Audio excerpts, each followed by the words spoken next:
Peter. Hello, Peter. Hello, you, Brady. Me. Hello, me. Is that your name, Brady? Yeah, there was one given to me at birth. Nice. Okay. Well, ladies and gentlemen, welcome to the Budsters SuperShow. We are off to a roaring start here. Can you tell that we've done this before? Anyways.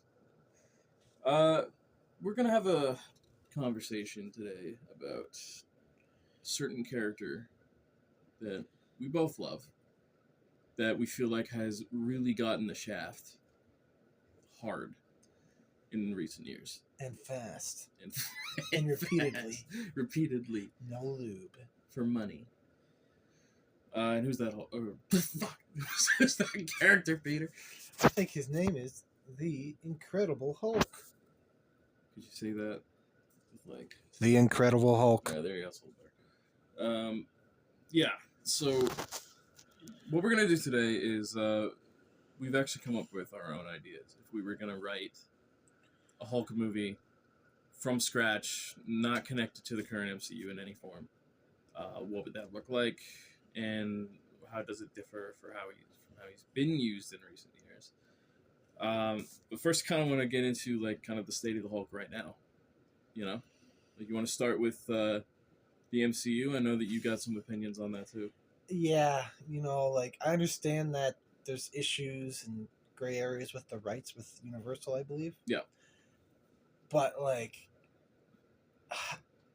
it's become such a parody of the Hulk itself in the MCU that it's going to be hard for me to care about any of that character or any of his side characters for a while. Well, even before the Professor Hulk thing, the Hulk's lacked depth in the MCU pretty much from the start. He's pretty much been used as just a destruction device most of the time. Or a comedic timing kind of device, which is very odd. Yeah. And again, like I like the Hulk in the Avengers. I like the Hulk in Ragnarok. But I thought there was an interesting idea that they're going to go with in Infinity War, where he was afraid to come out. That played off of what was going on in Ragnarok, and then they just and then he just kind of kept that limp dick going. Yeah, he's a Jolly Green Giant now. Yeah, it's really weird. But yeah, I don't know. Like the Hulk is a character that has a surprising amount of depth. Yeah. Like, one of the main things of the Hulk is like this whole idea of like split personality and duality, and both Banner and Hulk are kind of in this like constant circle, like yin and yang. Yeah. You know.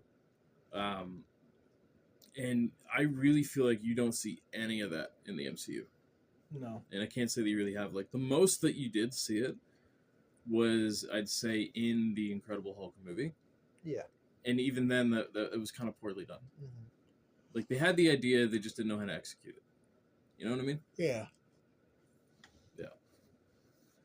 So, we're having this conversation today because with the Red Hulk and everything appearing and Captain America, Brave New World coming up, which not that that's like the same character, obviously, but it's bringing the Hulk into the conversation again. Yeah. After we don't really know what's going on with him because now he has a family all of a sudden. And yeah, did you watch She-Hulk? I watched a couple episodes and I gave up. And I know he went back to somewhere, maybe Sakaar, I don't know. Yeah, I didn't watch She-Hulk. I probably should have done that. And somehow he has like a teenage son. Scar. Yeah. Yeah. Even though it's only been like 5 years tops since he's been on Sakaar, so. Yeah, it's definitely odd. But, it's poor writing. But, well, if you include the blip. Then it'd be like 10, I guess. I don't know. Yeah. So depending, I guess we don't know how fast he ages. Yeah. Regardless, I mean, I've seen the clip where you see it's Scar. Terrible. His hair is just stupid. Which they can fix. Yeah. But that was not a good introduction. No. And apparently a lot of people are thinking they're trying to build up to World War Hulk, which, with this whole Professor Hulk thing, I don't know how that works. Yeah, I don't know. I do not care about Professor Hulk. It's stupid. I don't care what they say. What I honestly think happened behind the scenes is, now again, I could be wrong here, I think Mark Ruffalo said, "I want my face on screen more," because now you got all these other heroes where they're constantly like using nanotech to take off their mask every 5 seconds, Yeah. and the Hulk doesn't do that. So what I think happened is he asked Marvel, "How can his face be on screen more?"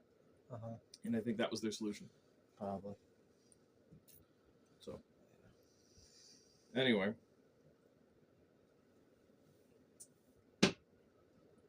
Shall you get into your pitch? Yeah. You want me to go first? Might as well. You're going to be more detailed than mine. Fair enough. Yeah. Just pull up my notes here. I see. This guy's prepared. I have no notes. They're all in my head. Yeah. So I've had an idea for like a Hulk movie for a while now. Something that isn't attached to the MCU at all. That doesn't mean that it can't be attached to a larger Marvel universe, just not the MCU. And again, I don't hate the MCU at all. I'm just saying its style doesn't mesh with it. Yeah. Right? So what I've been thinking is trying to create something a bit grittier, darker, and yeah, focuses more on like the psychological aspects behind the Hulk and Banner and what's going on there, and something that is arguably a lot more violent, because I feel like usually I'm not the type of person who just like would want to write something violent for the sake of being violent, but I think with this it does play a role because it shows like I kind of want the Hulk to feel almost evil at first. You know what I mean? Yeah. Anyway, I'll explain the main idea first. So basically, I'm kind of aiming for like a style that's almost something you'd see in like a new metal kind of vibe, or like a grunge type of thing.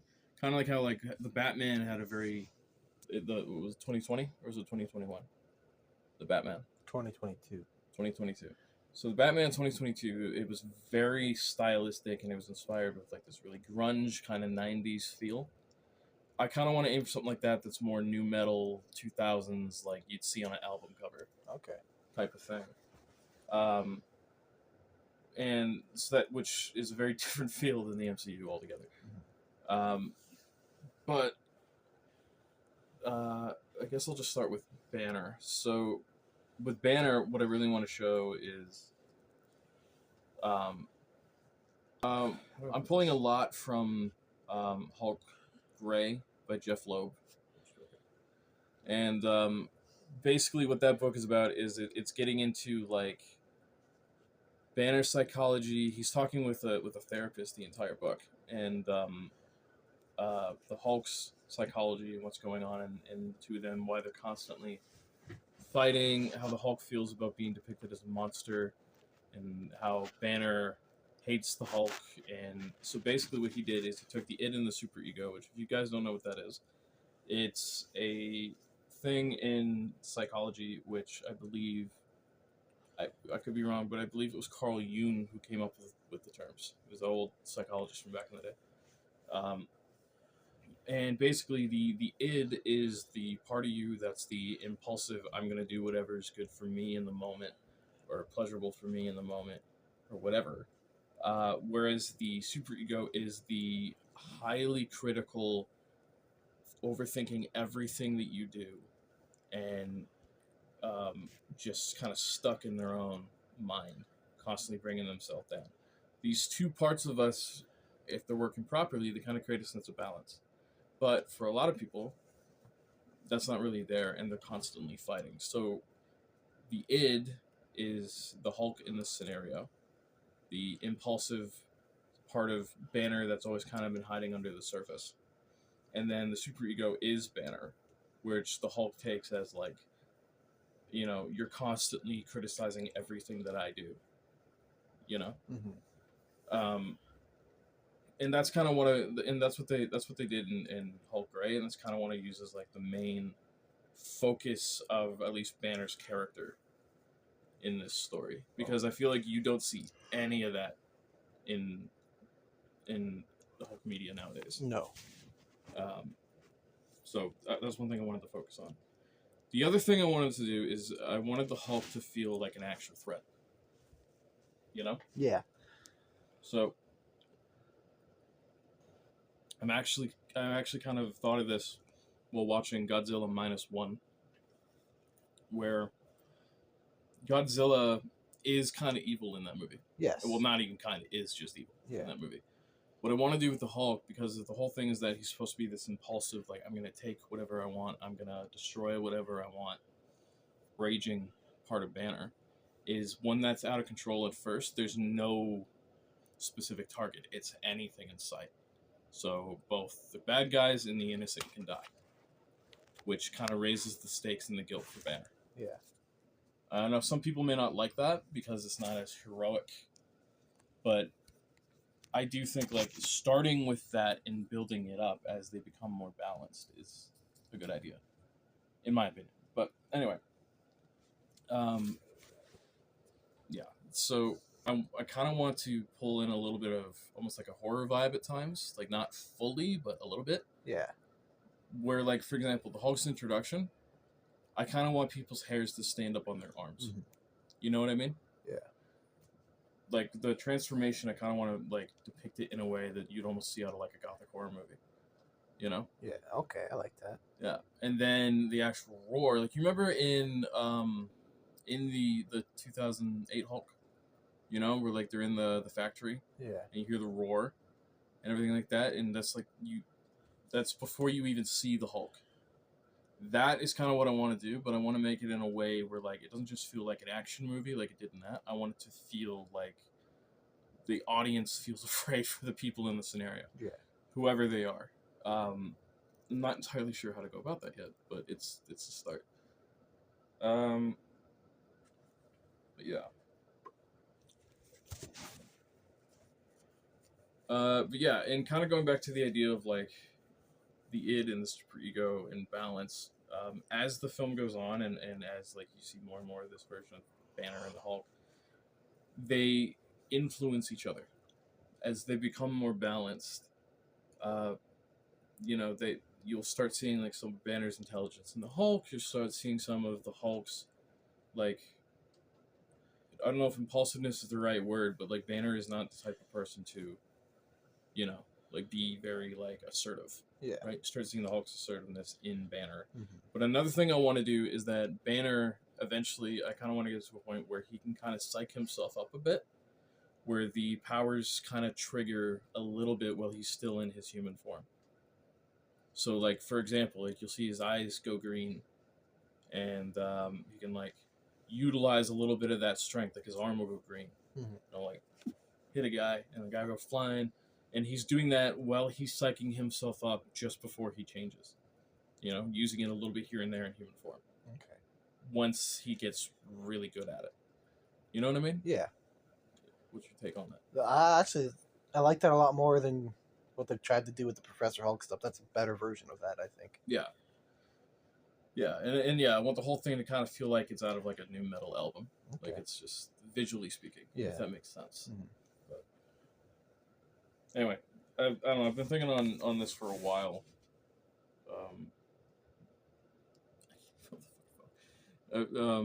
My notes are on my phone, and my phone's being a bitch. Anyway, but I've been thinking on this for a while because, like, the Hulk and, like, the way he's been used has just really bothered me.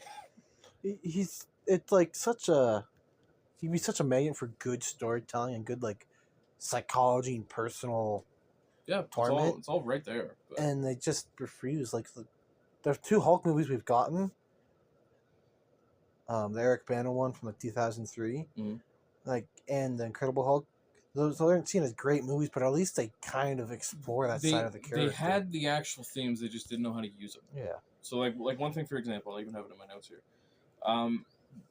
A huge thing in the comics that is not in the MCU at all.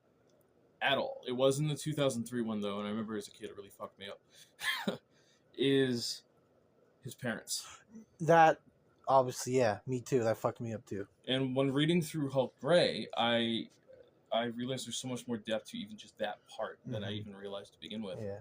So, anybody who's seen the movie, you know, I understand your pain. but but that scene really does set the tone for Banner's duality, because what happens, and they explain it in Hulk Gray, is Banner suppresses everything from that day, as well as all the abuse that he and his mom suffered from his father throughout his entire childhood.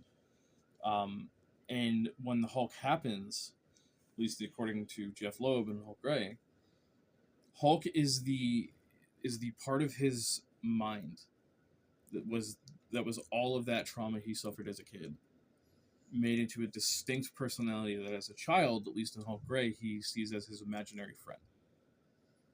So the Hulk becomes real and not just his imaginary friend when everything happens with gamma radiation, everything like that, because it's everything that he's suppressed his entire life coming to the surface.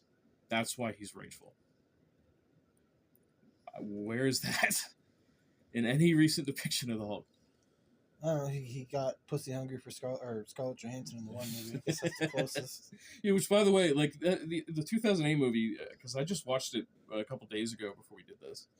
The entire movie, he's like obsessed with Betty, which in the comics he is too. Yeah. And then everything's about Betty, protecting Betty, and including with General Ross, he kind of sees it the same way.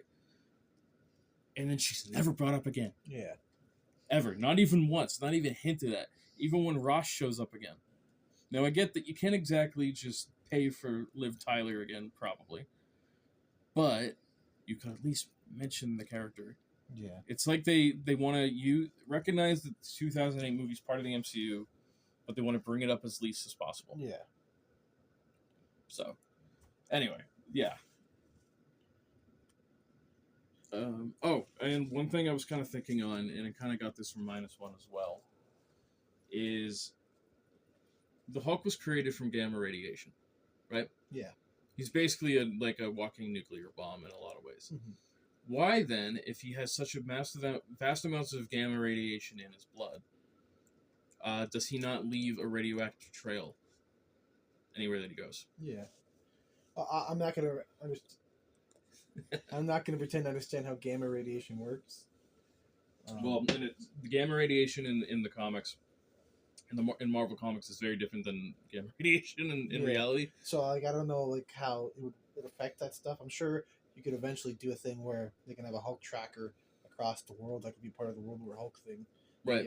If your guys ever get to that point, right? Well, my idea is that, because part of the things in the comics is the more angry he gets, the more powerful he gets, which again you don't really see in the MCU either. No.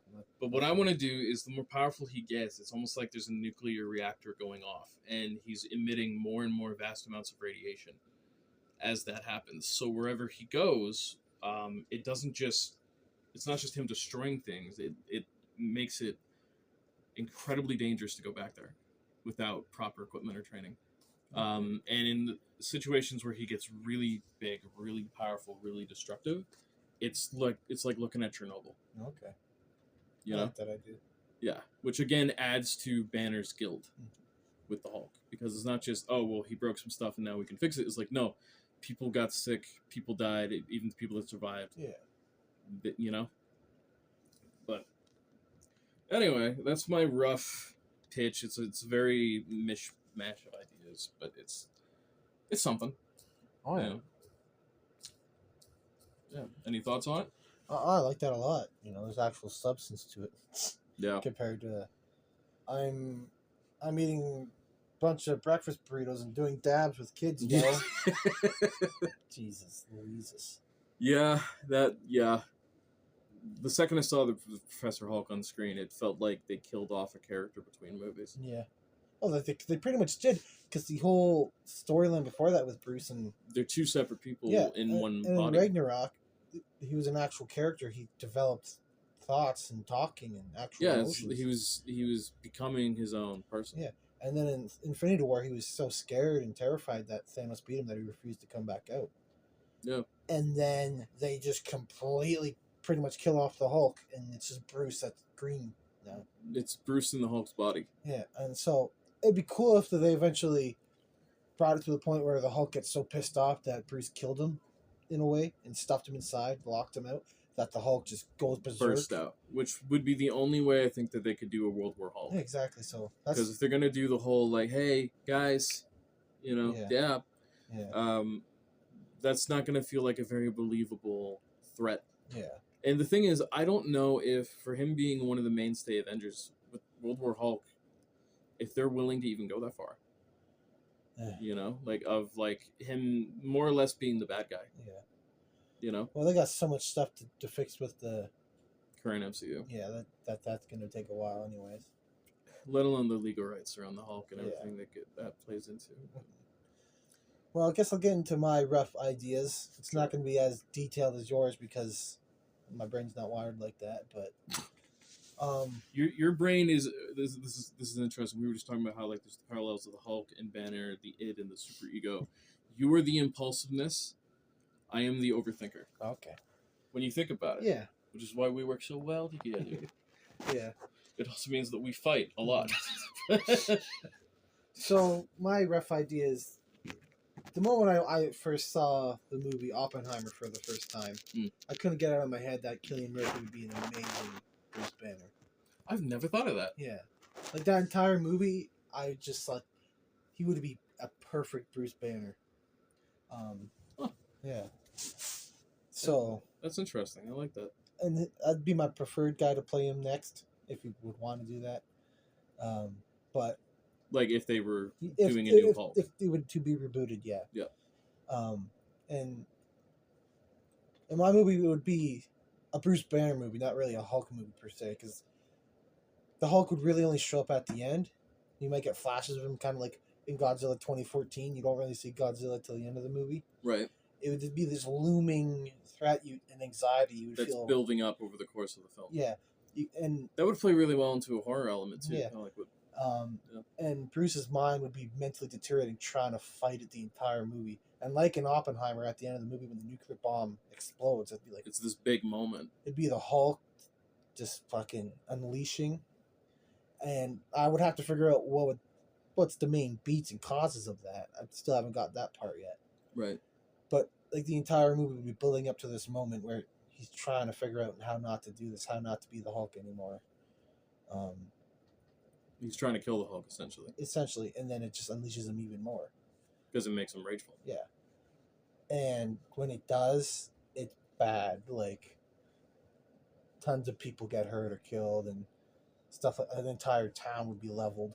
It's just pure chaos and destruction. And eventually the Hulk would go away.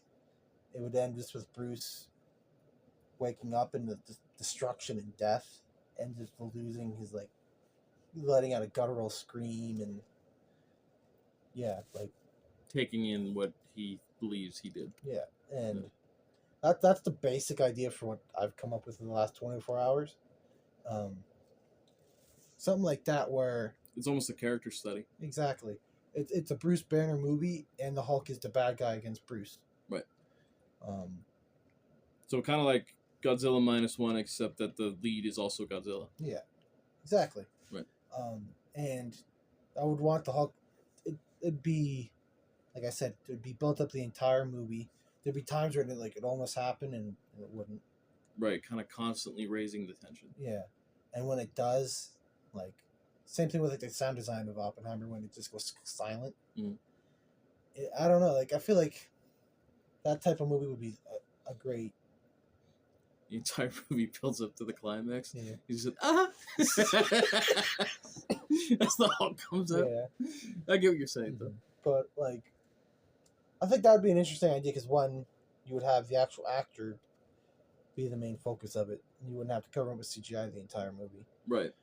And then it would make the first appearance of the Hulk feel actual, like, world-shifting and monumental. Right, like, the world will never be the same. Yeah. After. Like, and then you could eventually see how this guy could crack the tectonic plates of the Earth. Like, yeah. He feels like the world breaker Hulk. Yeah. And, like, I don't know, I just feel like you could explore so much with Bruce. And I know people be like, well, I'm seeing a Hulk movie, I want to see the Hulk. But you need to have Bruce be an actual character. Yeah. Yeah. And that's what all the movies have kind of made the mistake of, with I'd say the exception of the 2008 one. Yeah. Is Bruce is secondary. Mm-hmm. which is just Yeah. except for the recent MCU where they kind of flipped it on its head. Yeah. But Like, you need to feel his dread, his just pure hatred for himself. yeah, 'Cause hatred for the Hulk Yeah. and guilt over it all. Because in that 2008 movie, they alluded to it, and obviously there's a deleted scene where he tries to kill himself. Yeah. But, like, yeah, like, you need to get that dark with him. Not just, yeah, you wouldn't like me when I'm angry. I'm always angry, Cap. Yeah. Like, I don't know, like, and you need like, no offense to Mark Ruffalo, I know he hasn't given really a good chance to do it, but, like, you need a really world-class actor to do it correctly. Yeah. Yeah.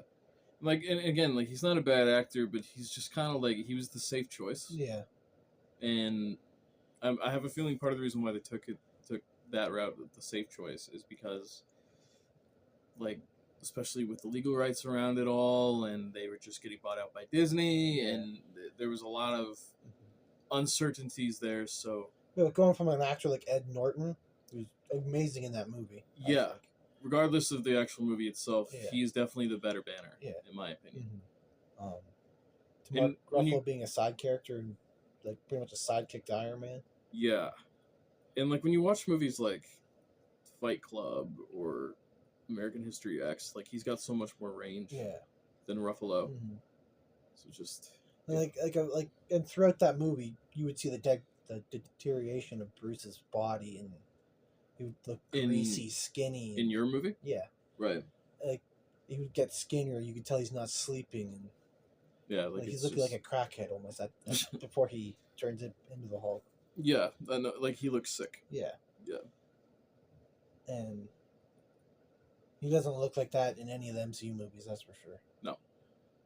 He always looks like after it happens, like, he just, you know, had a nice nap. Yeah, and one thing I hate is, like, in the first Avengers movie, he's like, oh, he's acting all awkward and funny after he gets out of the Hulk mode, like when he's talking to that old guy in the rubble. Yeah. And it's like Bruce would never be lighthearted like that after a Hulk rage out. Yeah, well, he even asked him, like, if I remember correctly, he basically just asked him, like, you know, was anybody here or whatever? Yeah. And then she's like, oh, no? Okay, great. Yeah. But they do there are two scenes in that movie, though, where they do it well. And the first one is when they send Black Widow to go find him. Yeah. Where he kind of, like, is trying to test her a little bit because he knows that, you know, she's got an angle. Yeah.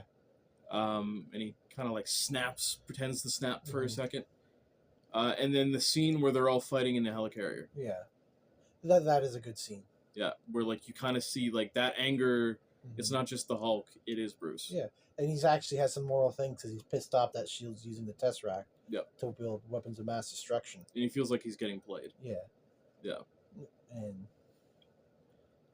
yeah, very well done. But you don't see a whole lot of that. The best Hulk scene, getting into those kind of themes after that, is in Age of Ultron, when Scarlet Witch hexes him. Yeah. And he's just destroying everything. Yeah. And even though, like, there's a little bit of humor in there with Iron Man, which I think it works. Yeah, I think it works well. And you really do, like, feel like, oh, okay, here's the monster. Yeah. You know? And in that movie, too, like, they do explore that a bit, and then... Yeah, sun's coming down. Yeah, and then the Hulk chooses to just leave them.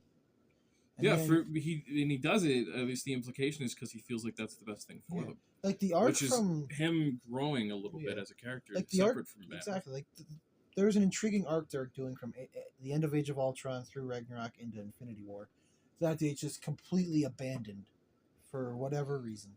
Dead stop. Yeah, gone. And it's like, and it felt like they were building into that in Infinity War, where like they were going to go in this direction of like the Hulk feeling essentially insecure. Yeah. And I figured they're in the end game they were going to have Hulk be like a big reveal at some point. Yeah, like, to actually defeat Thanos. But no. Do something actually good as the Hulk, not Bruce Banner. The Hulk was going to be heroic and come in, and this is his complete character arc, similar to all the other Avengers, how their stories all came to this climax in that movie, But instead, it's but just, his doesn't. Yeah, it's just Bruce. No, I'm just Bruce, and I'm going to save the day. Yeah, As because even Bruce. Thor, as for the weird thing that they did with Thor in that movie, Mhm. Thor's like tension in his story ends with Thanos' death. Yeah. Hulk's doesn't. No. It just feels like No, they literally it snuffed just that fizzled character out. out. Yeah, just gone. Because it's not the same character. It's just Bruce as a CGI green monster. Yeah. And I just can't stand that. Yeah. Yeah, they I don't know almost, if like part of it is because like the nature of the MCU, where like how quickly they put these things out, it's hard to get into depth. But yeah, it almost feels like that was warning signs for what MCU Phase 4 4 would and be. 5 would be. Yeah, Yeah. because the warning signs were there with that whole just. Yeah. Like, yeah. Yeah. It'd still be nice to get an actual Hulk movie at some point, just not that Hulk. No, just do a side story that's not connected. Yeah. Or do what like with DC, like they've had no problems. Like we mentioned the Batman earlier, or like the Joker. They seem to have no problems with doing these Elseworld stories that aren't connected to the DCU at all. Yeah. Whatever that even is at this point. Yeah. But Marvel has always done that. They've always had and they're doing the whole friggin' multiverse thing right now anyway. You know? Yeah. Now would be the opportunity to do that. And they just don't. Yeah. But what can you do? Well, I think that just about wraps up this conversation. Like the Hulk in the MCU, we've beaten this into the ground. Pretty much. But anyway, thank you for listening. And fuck you, Martin. I'm joking. Yeah, Marvel has money. Let's not do that. No, we love you, Marvel. Just do better. Give us money. Yeah. Anyway. Hey, buy our ideas. Yeah, for $3. Yeah, I'll do anything for a box of mints and,